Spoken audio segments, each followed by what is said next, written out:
Bismillahirrahmanirrahim. Assalamualaikum warahmatullahi wabarakatuh.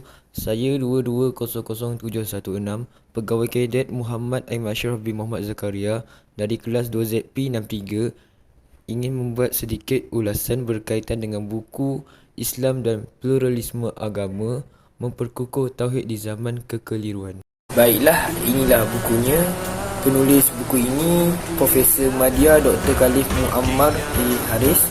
Penerbit buku ini Center for Advanced Studies on Islam, Science and Civilization, KASIS, Universiti Teknologi Malaysia, dengan kerjasama Pejabat Mufti Wilayah Persekutuan Jabatan Perdana Menteri.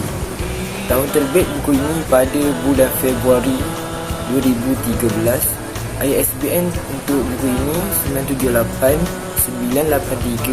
978-983-447321. Buku ini mengandungi 5 bab penting, iaitu dimulakan dengan perbincangan mengenai kritik terhadap pluralisme agama yang dihuraikan 7 pecahan di bawah ini, serta diikuti dengan bab seterusnya, iaitu Islam agama sebenar, yang turut dijelaskan dalam 7 pecahan di bawahnya dan diikuti dengan penutup.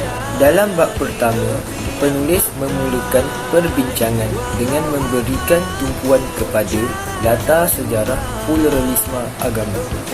Pecahan pertama ini membicarakan mengenai rancaknya kemunculan fahaman pluralisme agama pada abad ke-20 di dunia barat, di mana senario pertumpahan darah telah berlaku yang berpunca daripada sikap eksklusif dalam mendakwa kebenaran, iaitu truth claim.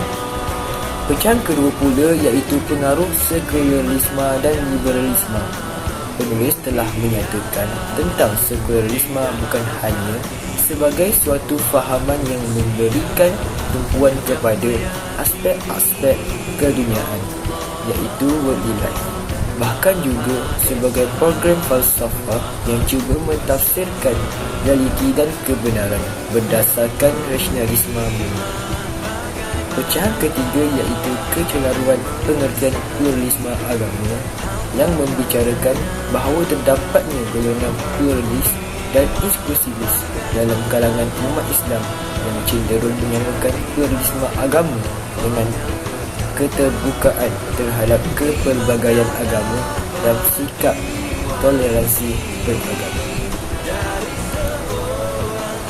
Pecahan keempat iaitu pengaruh pluralisme agama terhadap intelektual Muslim. Penulis menyebut bagaimana wujudnya cendekiawan Islam yang menerima dan mendukung pluralisme agama dengan alasan bahawa Islam menerima kepelbagaian dan perbezaan agama sebagai hakikat yang dikehendaki oleh Allah Subhanahu wa Ta'ala. Seterusnya, meneruskan kekeliruan. Pada bahagian ini, penulis menghuraikan mengenai perkataan Islam menurut Al-Quran dan Hadis, definisi yang Rasulullah SAW berikan serta disahkan oleh Malaikat Jibril AS, iaitu ketundukan dan penyerahan diri yang benar kepada Allah Subhanahu wa Ta'ala.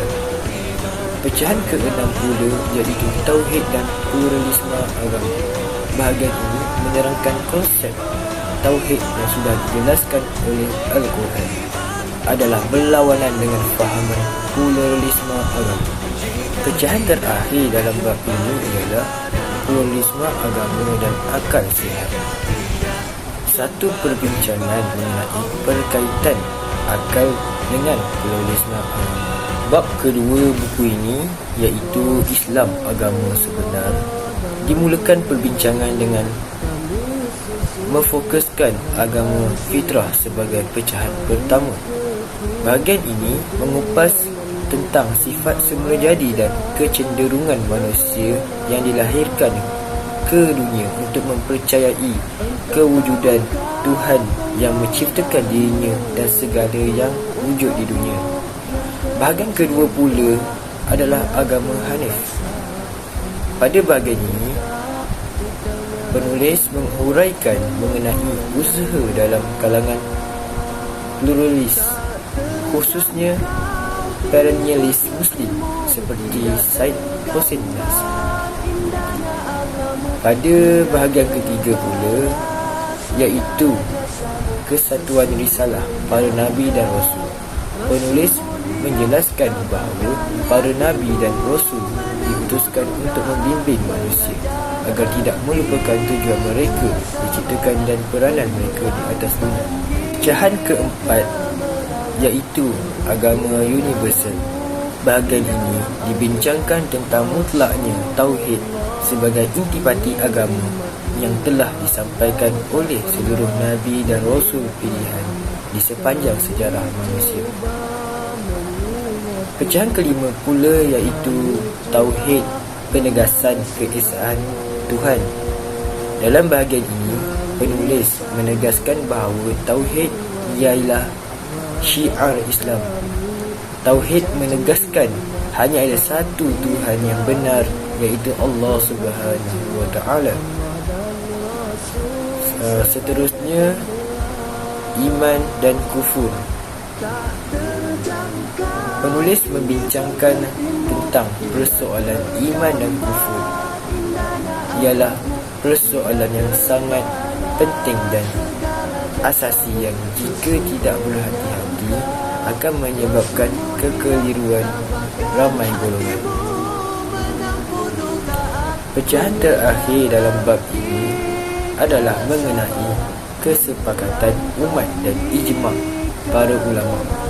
Penulis juga menyebut tentang teks-teks akidah ahli as-sunnah wal jamaah, menegaskan konsep khatam an-nabiyyin dan pengasuhan syariat-syariat yang dibawa oleh para nabi sebelum Nabi Muhammad SAW oleh syariat. Akhir sekali, penulis buku ini mengakhiri penulisannya dengan sebuah penutup yang menegaskan bahawa pluralisme agama sebagai suatu fahaman yang menekankan ketidakmutlakan kebenaran suatu agama. Sebaliknya, mengetengahkan kebenaran yang nisbi dan separuh. Sekaligus, setiap agama adalah benar dan sah mengikut kayu ukur masing-masing. Kesimpulannya, buku ini sangat sesuai dan digalakkan dalam semua lapisan masyarakat Malaysia, khususnya buat umat Islam yang hari ini dilanda kekeliruan dan kecelaruan. Sehubungan dengan itu, buku ini juga dilahirkan tepat untuk membetulkan pemikiran yang kian diracuni dan dirosakkan oleh doktrin tertentu yang menatijahkan perpecahan umat Islam kepada blok-blok pemikiran tertentu.